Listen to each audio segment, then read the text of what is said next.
বিমল সবিশেষ তথ্যখিনি আপোনাৰ পৰা জানিব বিচাৰিছোঁ অৱশেষত যেহেতু বন বিভাগে গোচৰ ৰুজু কৰিলে দিলীপ নাথৰ বিৰুদ্ধে কি ধাৰা বা কেনেধৰণৰ গোচৰ ৰুজু কৰা হৈছে ইয়াৰ পূৰ্বে হত্যাৰ ভাবুকিও দিছিল দিলীপ নাথে এগৰাকী ৰেঞ্জাৰক সবিশেষ তথ্যখিনি আপোনাৰ পৰা জানিম বিগত কেইদিন ধৰি ND24 ধাৰাবাহিকভাৱে সম্প্ৰচাৰ হৈ আছিল যে দিলীপ নাথ আৰু তেওঁ কোম্পানীটোৱে যে কেনেধৰণে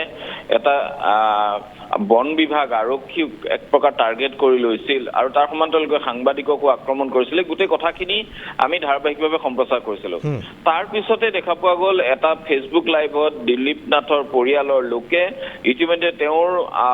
বন বিভাগৰ বিষয়াক আহিলে কেৰাচিন তেল ঢালি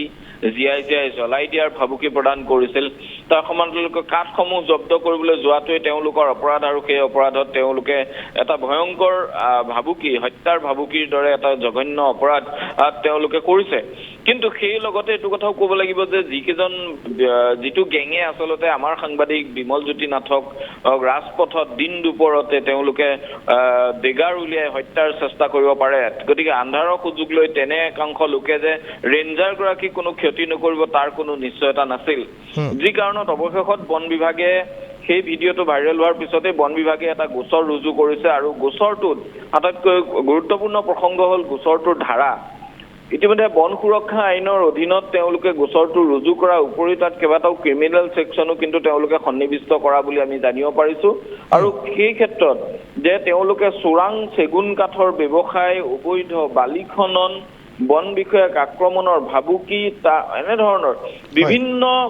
ধৰণৰ ধাৰা তাত সন্নিৱিষ্ট কৰা বুলি জানিব পাৰিছোঁ আৰু ইতিমধ্যে বন বিভাগৰ তৰফৰ পৰা আমাক এই কথাটো জনোৱা হৈছে যে তেওঁলোকে এটা গোচৰ ৰুজু কৰিছে আৰু সেই গোচৰটো ইতিমধ্যে গোটেই দিলীপ নাথৰ পৰিয়াল যিকেইজন সদস্যই ভাবুকি দিছিল তেওঁলোক তাৰ সমান্তৰালকৈ দিলীপ নাথৰ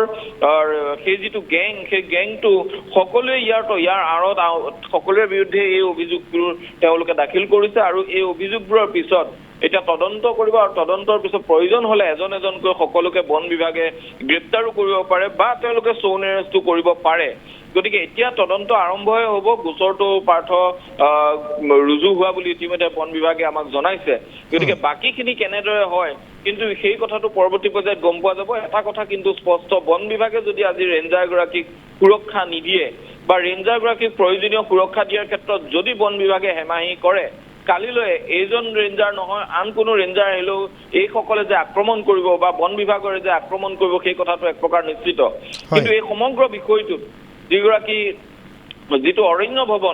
ভৱন যিমান কঠোৰ হ'ব লাগিছিল হোৱা নাই যি কাৰণত এক প্ৰকাৰ কিছু কনিষ্ঠ বন বিষয়া বিপাঙতো পৰা বুলি আমি জানিব পাৰিছোঁ আৰু বন কৰ্মী সকলো বিপাঙত পৰিছে যে তেওঁলোকৰ সুৰক্ষাৰ কথা অৰণ্য ভৱনে নাভাবে অৰণ্য ভৱনে মাত্ৰ কেনেকে দিলীপ নাথৰ দৰে এটা দগাবাজৰ পাল্লাৰ পৰা নিজক বচাই ৰাখিব পাৰি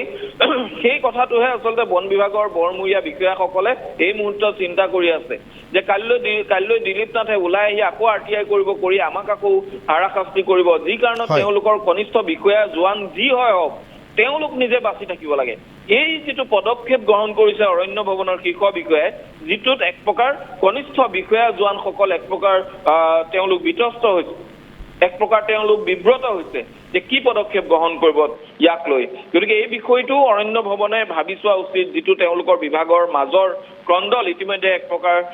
জনমানসৰ আগতো স্পষ্ট হৈ পৰিছে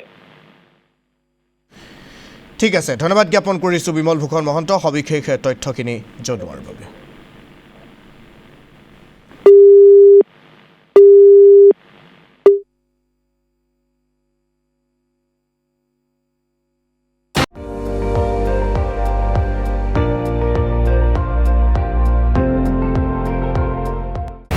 আপুনি চাই আছে ND24